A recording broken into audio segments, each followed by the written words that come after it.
신방을 하다 보면 이제 기도 제목을 나누잖아요. 그런데 우리 중년의 성도들의 기도 제목은 주로 딱 두 가지. 네네. 뭘까요? 자녀, 부모. 자녀 문제에 대한 기도 제목이 1순위. 1순위예요. 네네. 네, 그래서 본인을 위해서 기도해달라고 하는 분은 거의 못 봤어요. 그래서 다시 묻잖아요. 그래서 물어요. 네, 저희가. 성도님을 위해서는 뭘 기도해야 그러니까요. 기도 제목을 보면 이 사람이 중년인지 아닌지 알아요. 청년들, 우리 젊은 우리 팔팔한 우리 애들은 막 자기 기도해달라. 맞아. 엄마 아빠 기도 이런 거 없어. 그런 게 어딨어. 내가 뭐 해야 되는데요. 뭐 이런다고요. 그렇죠. 근데 우리 중년의 우리 성도님들은 우리 애가 어떻고요. 네, 우리 부모님이 어떻고요. 네. 자기는 없어요. 없어요. 이 기도 제목 보면 이분이 어떤 어느 시기에 걸쳐 있는지를 저희가 금방 알 수 있거든요. 그래서 오늘 이제 이 시간에 이제 중년과 이제 우리 자녀의 관계, 중년의 부모와 자녀 관계에 대해서 한번 생각해. 중년의 자녀들은 중년은 이제 이전의 자녀 관계와 중년의 자녀 관계 달라요. 네. 이전은 양육. 그렇죠. 키워야 돼요. 맞아요. 키우기 위해서 전력 질주하고 온갖 것을 다 쏟아 부어요. 그래서 이제 그야말로 우리 아이들이 부모에게 엄청 의존할 수밖에 없어요. 그렇죠. 그랬는데 그렇죠. 이제는 거꾸로 자, 우리 중년이 어떻게 돼요? 이 중년이 자녀에게 살짝 의존해요. 네. 의존이 시작돼요. 의지의 대상이 됩니다. 네. 양육의 대상이 아니라 의지의 대상이. 그게 아이들이 대단히 철이 있고 의젓하고 부모님에게 잘해줘서가 아니라 그냥 마음으로 의지가 돼요. 의지가 되고 그래서 우리 자녀가 좀 잘 됐으면 좋겠어요. 네. 자녀가 잘 되면 그게 뭐가 돼요? 내가 잘 된 거예요. 성적표. 그렇죠. 어느새요 우리 그 중년의 성도님들 모임을 가면 내 얘기 거의 안 하고 누구 얘기예요? 자녀들 얘기 많이 해요. 자녀들 얘기. 맞아요. 맞아요. 어느 학교에 다니고 어떻게 했고 취업을 했고 네. 결혼을 했고 네. 어떻고 막 계속 얘기하다 보면 우리 얘기 하나도 없고 자녀들 얘기만 해요. 이제 나이가 들면 들수록 더 하겠죠. 네. 그래서 자식 자랑이 조금씩 시작되죠. 자식 자랑.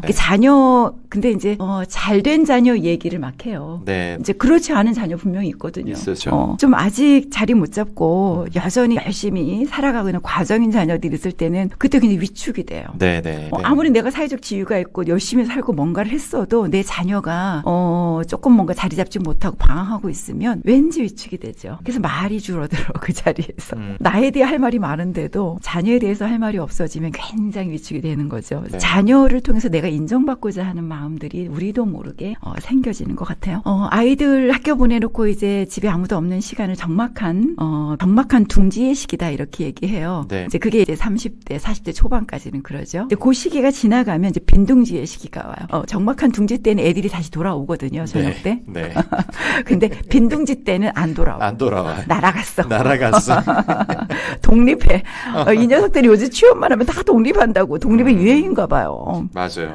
결혼도 안 했는데 막 독립하겠다고 지가 돈 번다고. 좀 서운하더라고요. 네. 저도 우리 큰애는 결혼했어 독립했고. 맞아요. 둘째도 이제 나이 먹었다고 막 독립을 해가지고. 그래서 이러면 이제 같이 살 기회는 없는데 이제 이러면서 한때 처음엔 조금 서운했었는데 네. 어떻게 보면 이제 그게 그 아이의 삶인 거죠. 그렇죠. 또 적응이 되더라고요. 그래서 학업이나 결혼 때문에 이제 부모를 떠나가는 시기가 있어요. 네. 근데 이제 이때에 가장 힘든 분이 있어요. 누가 가장 힘드냐면 자신의 정체성을 엄마로만 규정하고 살아온 사람들. 엄마로만. 나의 정체성을 엄마로만 규정하고 살았어요. 네. 늘 엄마로만 열심히 성실히 살아왔던 분들은 상실감이 엄청 크죠. 그래서 이 시간 오기 전에 어떻게 해야 돼요? 엄마로서의 삶만 살 게 아니에요. 엄마로서도 살아야 되지만 나로서 살아야죠. 나로서. 네, 나로서 사는 게 굉장히 중요해요. 그냥 자녀를 키우는 나인 거예요. 그래서 자녀가 독립되면 그냥 독립하는 거고 이제 내 삶을 찾아야. 그렇지만 평상시에 꼭 엄마로서도 열심히 살았지만 나로서 열심히 살아오고 또 그런 분들은 의외로 또 자녀로부터 해방감을 느껴요. 자유로움을 느끼며 자기 삶을 찾고 또 부부의 시간을 찾아가지고 이제 제 제2의 신혼기를 네네네. 살아가고 있는 사람들이. 네. 그래서 이때는 우리가 이제는 자식에게 휘둘리지 않은 인생을 살아야 돼요. 자기 삶을 주도적으로 살아가는 건강한 관계를 만들어 가야죠. 아이는 아이대로 살아야 되고요. 자녀들은. 네. 부모는 부모대로 살아야 돼요. 부모의 삶이 따로 있고 자녀들의 삶은 따로 있어. 같이 한 덩어리가 돼서 살면은 롱런하기 어려워요. 롱런하기 어려워. 네. 인생은 마라톤인데 끝까지 잘 가야 돼요. 끝까지 서로 좋은 관계, 서로 사랑하며 서로 애틋하게 살아야 되는데 한 덩어리가 되어 있으면 나중에 너무 힘들어요. 네, 힘들어요. 덩치가 크면 너무 무겁고 힘들어요. 네, 그래서 네. 각자의 삶을 살아가는 게 그게 가장 끝까지 잘 살 수 있는 좋은 관계입니다. 요즘 성인이 됐는데도 독립하지 않은 우리 자녀들 많아요. 많죠. 부모의 품에 여전히 30대인데도 용돈 받고 있고 네. 그런 자녀들을 뭐라고 해요? 캥거루족이라고 하죠. 캥거루죠. 엄마 캥거루가 그 아기 주머니에다가 아기 캥거루이죠. 네. 이렇게 다 컸는데 딱, 들어가 있는 거예요. 근데 아기가 아닌데. 아기가 아닌데. 다 큰 성인 캥거루를 그 엄마는 나이 들어 이제 힘도 없는데 그렇죠. 그 하나 집어넣고 뒤뚱뒤뚱 너무 벅찬 그런 삶을 사는 분들이 많습니다. 근데 이건 누구 잘못일까요? 뭐 하나의 잘못이기도 하지만 어떻게 보면 네. 둘 다 잘못이에요. 그래. 자녀도 잘못이고 엄마도 잘못이에요. 그래서 캥거루 주머니 속에 자녀를 평생 품고 살고 싶어하는 부모 서로 의존하고 있죠. 우리 그 이모님 우리 그 집사님께서 그래요. 30대 그 사원인데 엄마한테 전화가 온대요. 엄마한테 전화가 와요. 우리 아들 회식하지 말게 해달라고. 술 먹게 해달라고. 이게 뭔 일이에요 이게. 기절을 하셨어요. 취업하고 뭐 대학 간 친구들 막 일정을 엄마가 다 알아야 되고 막 전화 수시로 해서 늦게 들어오면 체크하고 네. 수시로 엄마하고 통화해야 되는 또 자녀들 또 분리불안인 아이들도 있어요. 아이고. 성인인데 엄마한테 또 허락받아야 돼.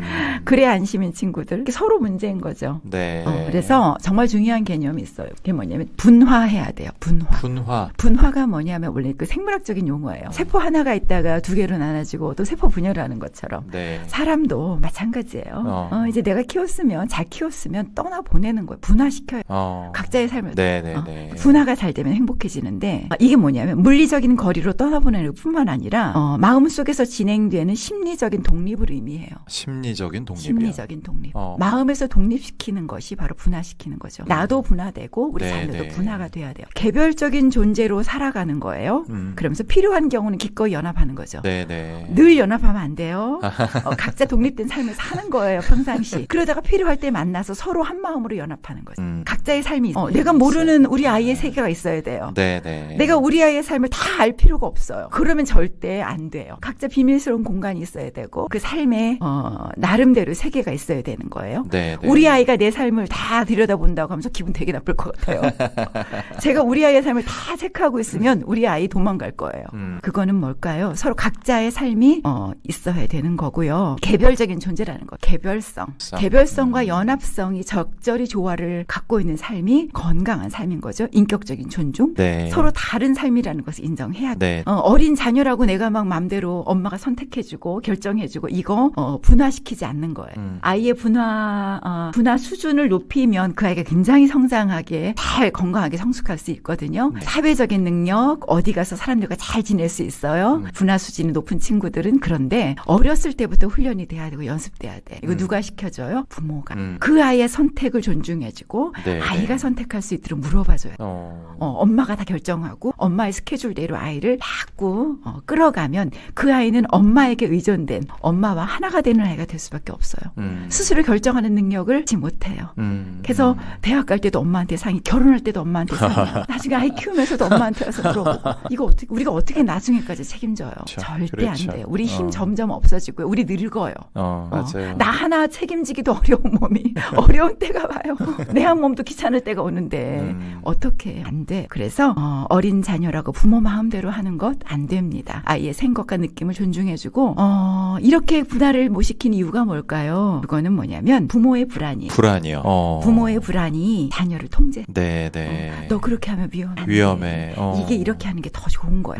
왜? 엄마가 살아보니까 이게 맞아. 맞아. 자꾸 이러는 거죠. 네, 그런데 네. 내 삶과 그 아이의 삶은 다르거든요. 네. 그때하고 지금 너무 달라요. 달라져요. 사회가 달라졌고 세상이 달라졌어요. 음. 똑같이 비교하고 거기에 기준을 두면 큰일 납니다. 음. 우리 아이의 삶은 내가 모르는 삶이에요. 음. 절대 내가 어떻게 할 수 없어요. 네. 그래서 그 아이가 선택하고 그 아이가 결정하도록 그렇게 해주면서 그 아이의 분화 수준을 높여주면 그 아이는 정말 잘 살아가요. 네. 어려움 가운데 역경 가운데 일어날 수 있는 그런 힘을 키우게 되죠. 분화가 안 된 중년의 부모와 자녀들의 모습 주변에 많거든요. 많죠.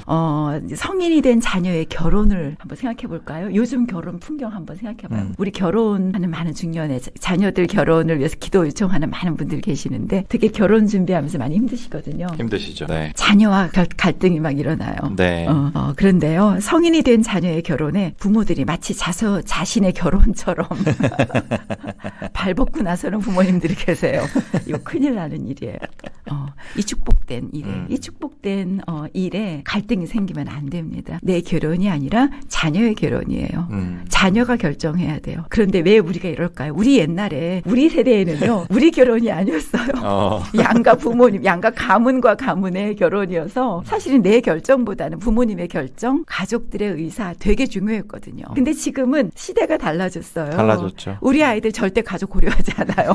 엄마 아빠가 뭘 원하는지 별로 신경 안 써요.